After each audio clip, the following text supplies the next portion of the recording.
শহরের ঝকঝকে আলোর ঠিক নিচেই একটা যুদ্ধ চলছে, এমন একটা যুদ্ধ যা আমরা কেউ দেখতে পাই না।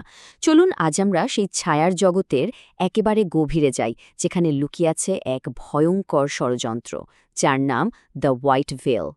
আর এর শুরুটা হয় যেমনটা হয় আর কি সবচেয়ে ভয়ঙ্কর গল্পগুলোর ক্ষেত্রে, মাত্র দুটো সহজ শব্দ দিয়ে।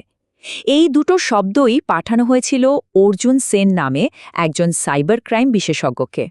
এই দুটো শব্দই কিন্তু অর্জুনকে টেনে নিয়ে যায় এক নিকষ কালো জগতে, এমন একটা জগৎ যেখানে সত্যিটাকে মুছে ফেলা হয় আর ইতিহাস লেখা হয় নতুন করে এক অদৃশ্য শক্তির ইশারায়। তো সত্যের খোঁজে অর্জুন এক গভীর রাতে অনিরুদ্ধ নামে একজনের সাথে দেখা করে, আর অনিরুদ্ধ তাকে যা জানায় তা হল এই লড়াইয়ে অর্জুনই তাদের শেষ ভরসা। এই হোয়াইট ভেল শুধু অপরাধকেই ধামাচাপা দেয় না, ওরা ইতিহাস থেকে সেই অপরাধের চিহ্ন পর্যন্ত মুছে ফেলে। মানে পুলিশের রিপোর্ট থেকে শুরু করে মিডিয়ার খবর, সবকিছুই ওদের নিয়ন্ত্রণে।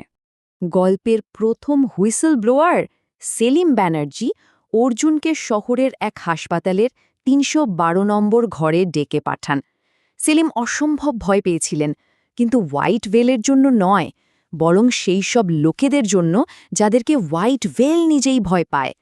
তিনি অর্জুনের হাতে একটা ফাইল তুলে দেন। সেখানে ছিল ৭টা নাম: গবেষক, সাংবাদিক, গোয়েন্দা, বিজ্ঞানী, সমাজকর্মী, আইনজীবী, রাজনীতিবিদ। মানে এমন মানুষ যারা সত্যের খুব খুব কাছাকাছি পৌঁছে গিয়েছিল। আর প্রত্যেকটা নামের পাশে লেখা ছিল শুধু একটাই শব্দ, এমন একটা শব্দ যা শুনলে রক্ত জমে যায়: তারা সবাই মৃত। সেলিম এর চেয়ে বেশি কিছু বলার সুযোগই পাননি। সাদা মুখোশ পরা এক ছায়ামূর্তি ঘরে ঢুকল, আর সঙ্গে সঙ্গে বৃদ্ধের হার্ট মনিটরটা ফ্ল্যাটলাইন হয়ে গেল। যাওয়ার আগে আততায়ী অর্জুনের জন্য একটা কার্ড রেখে যায়, তাতে লেখা, আরও গভীরে গেলে পরের জন তুমি। ব্যাস, শিকার শুরু হয়ে গেছে। এখন ফাইলটা হাতে নিয়ে অর্জুন আর তদন্তকারী নয়, সে নিজেই এখন টার্গেট। এরপর শুরু হয় এক মরিয়া দৌড় হাসপাতালের ভেতরে। হোয়াইট ভেলের ক্লিনাররা, বুঝলেন, ওরা একেবারে নিখুঁত, নিঃশব্দ আর যেন সব জায়গায় রয়েছে। শুধু তাই নয়, এবার লেজার স্ক্যানার লাগানো ড্রোনও নামানো হলো। মানে স্টেজ 2 অ্যাক্টিভেট হয়ে গেছে। সোজা কথায়, এই শিকার এখন প্রাণঘাতী। ঠিক যখন অর্জুনকে প্রায় ধরে ফেলেছে, তখনই অনিরুদ্ধ একটা এসইউভি নিয়ে হাজির হয় আর ওকে বাঁচিয়ে নিয়ে যায়। পরে এক নিরাপদ আশ্রয়ে বসে অনিরুদ্ধ পুরো প্রজেক্ট ব্ল্যাক করিডরের ব্যাপারটা ব্যাখ্যা করে। এটা আসলে এমন একটা ব্যবস্থা যা অপরাধীদের জন্য হাসপাতাল, আদালত আর পুলিশের দরজাগুলো হাট করে খুলে দেয়, আর হোয়াইট ভেল হল সেই দরজার পাহারাদার। এখান থেকেই লড়াইয়ের মোড় ঘুরে যায়। কিন্তু তারা যা ভাবছিল, শত্রু তার থেকেও অনেক কাছে। ঠিক তখনই ভেতর থেকে একজনের একটা সুরক্ষিত কল আসে। ফোনটা করেছিল ডক্টর মীরা চট্টোপাধ্যায়, হোয়াইট ভেলের একেবারে কোর টিমের একজন ডেটা স্পেশালিস্ট। মীরা জানায়, ১ বছর আগে এক মেডিকেল ছাত্রীর খুনের ঘটনাকে নৃশংসভাবে ধামাচাপা দেওয়া হয়, আর সেটাকে কেন্দ্র করেই সংগঠনের ভেতরে একটা ভাঙন ধরেছে।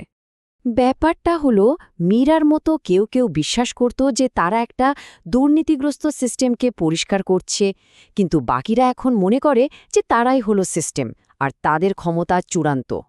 মীরা তাদের সবকিছু দেওয়ার প্রস্তাব দেয়, করিডর 0 নামের একটা হার্ড ড্রাইভ, শুধুমাত্র ওকে বাঁচিয়ে আনার বিনিময়ে। এটা একটা ফাঁদও হতে পারে, আবার এটাই হয়তো তাদের একমাত্র সুযোগ। তারা মীরাকে বিশ্বাস করার ঝুঁকিটা নেয় এবং হোয়াইট ভেলের টিম পৌঁছানোর ঠিক কয়েক মিনিট আগে তাকে একটা ব্ল্যাক করিডোর ডেটা সেন্টার থেকে বের করে আনে। করিডোর 0 ড্রাইভ হাতে আসার পর যুদ্ধটা ছায়া থেকে বেরিয়ে সোজা আলোতে চলে আসে। তার একটা ডেটা বোমা ফাটায়, যা কিছু ধামাচাপা দেওয়া হয়েছিল তার অকাট্য প্রমাণ প্রকাশ করে দেয়। আসল অটোপসি রিপোর্ট, পাল্টে না দেওয়া সিসিটিভি ফুটেজ, সব কিছু অনলাইনে ফাঁস হয়ে যায়, আর সঙ্গে সঙ্গেই জনগণের ক্ষোভ যেন ফেটে পড়ে। এই ডেটা ফাঁস হওয়ার ফলে প্রজেক্ট ব্ল্যাক করিডোরের পেছনের সেই সব শক্তিশালী ব্যক্তিদের মুখোশ খুলে যায়, মানে যাদের রক্ষা করার জন্যই এই পুরো সিস্টেমটা তৈরি হয়েছিল। এরপর হোয়াইট ভেলের নেতা, সেই কমান্ডার, নিজে অর্জুনের মুখোমুখি হয়, কিন্তু হুমকি দেওয়ার জন্য নয়, বরং তাদের দর্শনটা ব্যাখ্যা করার জন্য। তার মতে, তারা একটা প্রয়োজনীয় শয়তান যারা একটা নির্দিষ্ট পদ্ধতিতে কাজ করে।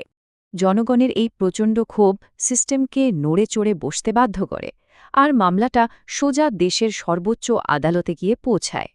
এটাকে প্রথম দেখায় একটা বড় জয় বলে মনে হলেও হোয়াইটভেলের প্রভাব কিন্তু অনেক গভীরে। তদন্তের জন্য যে কমিটি তৈরি হয় সেটা শুরু থেকে আপোস করা ছিল। কিন্তু একবার ভাবুন তো, কি হতে পারে যখন যে সিস্টেম একটা ষড়যন্ত্রের তদন্ত করছে সেই সিস্টেম নিজেই সেই ষড়যন্ত্রের অংশ। কমিটিরই একজন সদস্যকে হাতে নাতে ধরা হলো প্রমাণ মুছতে গিয়ে। তবে এবার ডক্টর কৌশিক নামে একজন সৎ ফরেন্সিক বিশেষজ্ঞ ভেতর থেকেই সেই বিশ্বাসঘাতককে ধরিয়ে দিলেন। এই অভ্যন্তরীণ বিশ্বাসঘাতকতার ফলে সংগঠন একটা বিরাট ফাটল ধরে। এরপরে নিজেদের পালা আসবে এই ভয়ে হোয়াইটভেলের অন্য সদস্যরা তথ্য ফাঁস করতে শুরু করে। যে সংগঠনটা একসময় নীরব আর অটুট ছিল সেটা নিজের গোপনীয়তার ভারেই ভেঙে পড়তে শুরু করে, আর তদন্তকারীরা সোজা পৌঁছে যায় সেই কমান্ডারের কাছে। শেষ পর্যন্ত দেখা গেল কোনো অস্ত্র দিয়ে নয়, বরং এক টুকরো ডেটাই এই দুর্ভেদ্য সিস্টেমটাকে ভেঙে দিল। এটা প্রমাণ হয়ে গেল যে সত্যিটা একবার সামনে এলে তাকে আর লুকানো যায় না।